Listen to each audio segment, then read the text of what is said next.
ቀለበቷ ክፍል 2 ሀና አልኩ በልቤ። ከፖሊሱ አስደንጋጭ ድምፅ ቅጂ በመስማት መልስ አልሰጥ ስትላቸው ጥቁር የለበሱት ሰዎች በፍጥነት ክፍል ውስጥ የነበሩትን ሰዎች በሙሉ እንዲወጡ ነገሯቸው። እየሆነ ያለው ከተለመደው በተለየ ነበር። የመጨረሻው ሰው ክፍሉን እንዲለቅ የተገደድኩ እኔ ነበርኩ። ለምን ብዬ የመጠየቅ ድፍረቱ አልነበረኝም። ከመንግስት አካላት ጋር አንድ ተራ ነርስ ሲጋጭ አስቡት። እኔ ሳር፣ እነሱ ዝሆን። ከመረገጥ ውጪ እድል የለኝም። ብቸኛ ምርጫዬ ቦታ መርጬ መቀመጥ ነበር። ዝሆን ያለበት ሰፈር ወዶም ይሁን ተገዶ ለበቀለ ሳር ግን እጣ ክፍሉ መረገጥ አሊያ መርገጥ ነው። በፖሊሶቹና ጥቁር በለበሱ ሰዎች መካከል የተከደነው አይኗን ለመጨረሻ ጊዜ በሐዘን አየሁት።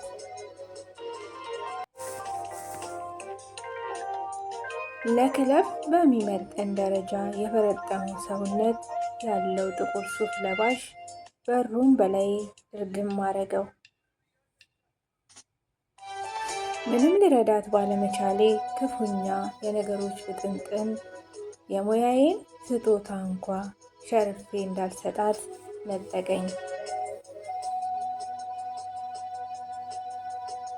ቀና ብዬ ውስጡ ነገር ያረገዘ የሚመስለኝን ቀይ ፓፔላ በአግራሞት አየሁት። ይስማኝ አይስማኝ አንተ ድንገተኛ፣ ዛሬ ገና በስሙ ልክ ተስፋ አለ። ያደመጠኝ ይመስል ከውስጡ የተቀበሩት መብራቶች ጠፋ በራ አድርጎ ከስር ወደ ላይ ገላመጠኝ። የዛሬው ይለያል። ብጠብቅ ከደቂቃዎች በላይ የተከረቸመው በር አልተከፈተም። ድንገተኛ ክፍል ለምርመራ ዘግቶ እንዲህ መቆየት ከስነ ምግባር የራቀ ተግባር ቢሆንም ቅድም እንዳልኩት የዝሆኑ ብሄል ግን ከትክክል በላይ ነው። ግዳጅ ደረሰኝ። እባክህ ና አንዴ። እባክህ አንዴና በስትሬቸር አልጋ እየተገፋ የገባውን ታካሚ ወደ ጥብቅ ክትትል ክፍል ለማድረስ ተጣደፉ። የሚጠብቀኝን ጨርሼ ወደ ቀድሞ ስፍራዬ ተመለስኩ። የተከረቸመው በርብርብ ተከፍቷል። እነዛ ዝሆን የሚያክሉ ሰዎች ደግሜ ላለማየት እየናፈኩ ቀስ ብዬ እንደ ሌባ ከፈት አደረግኩት። የሉም፣ ሁሉም የሉም። ያችን ባለ ቀለበቷ የለችም። ክፍሉ ምንም የተፈጠረበት አይመስልም። እንዴ አልኩ ሳላቀው ጮክ ብዬ። ከቤት ስወጣ ገንዘብ ብዬ ብቻዬን እየጮኩ እዚህም ሰሚ የለኝም። ብቻዬን ጮኬ ብቻዬን ሰማው።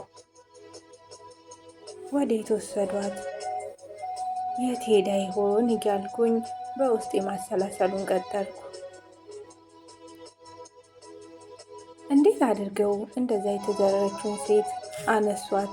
ለነገሩ እነዛ ወጣቶች አይደሉም? እሷን ክፍሉንም ነቅለው መውሰድ ይችላሉ። እንኳን እሷን አይደለም ክፍሉንም ነቅለው መውሰድ ይችላሉ። አይ መከራ! ወዴት ይሆን የሰወሯት? አይኖቿ አይኔ ላይ ድቅን አሉ። ምኗንም ሳያውቅ መነነችበት። የተኛችበትን አልጋ አጠገብ ቆሜ አሰብኩ። ክፍሉን በአይኔ ፈተሽኩ።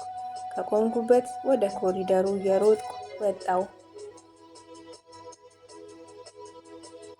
በግራም በቀኝም ይፈልጋት ጀመር። ያገኛት ግን አልቻለም። ነፍሴ ለማዳን የሄደበት ሩጫ ጥያቄና ጸጸት ይዞበት የመጣ ስፍራዬን ለቅቄ በመሄዴ የሁሉ ተፈጠረ። ልብሱን የቀየረበት እስትንፋስ ክፍል ተመለሰ። ጥግ በኩል ከተቀመጠው ነጭ አግዳሚ ወንበር ላይ ዝፍጥ ብሎ ተቀመጠ። በጀርባው ትከሻውን ተደገፈ። አፍጥጦ ቀረ። ሳያቀው በልጎሩ ላይ ያሉትን የነርስ ስሞች ያነብ ጀመር። 33ኛ አዜብ፣ 34 ጄሪ፣ 35 እቴኑ፣ 36 ፍሬ፣ 37 ብሎ ሀና ይላል። ወይዘሮ ሀና ትውስ አለው። ስሟ ሀና፣ የት ነው የወሰዱሽ? እጆቹን ወደ ኪሱ ሰዶ ቀለበቱን በቅጽበት ከወሸቀበት አውጥቶ ያየው ጀመር።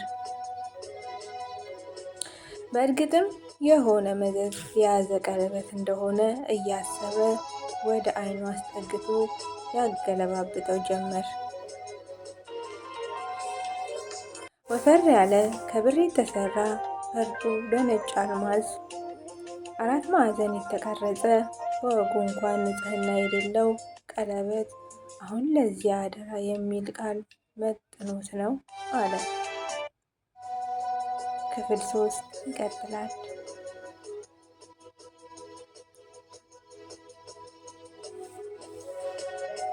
በጣም አሳዛኝ ታሪክ ነው። እንግዲህ በጣም ሀሳብ ላይ ነው ያለው። እያያት ታማ ሊረዳት ባለመቻሉ በጣም ማዝናት። እንግዲህ ክፍል 3 ደግሞ ምን እንደሚፈጠር አብረን የምናየው ይሆናል። እኔም ከእናንተ ጋር እያነበብኩት ነው ያለው። በጣም ደስ የሚልም አሳዛኝም ታሪክ ነው። እንግዲህ መልካም ጊዜ ውዶቼ።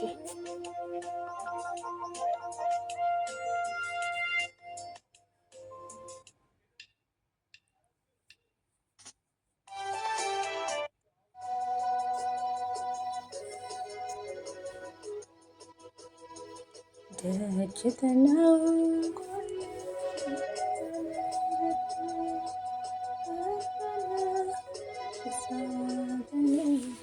ያላክነት ቤታችን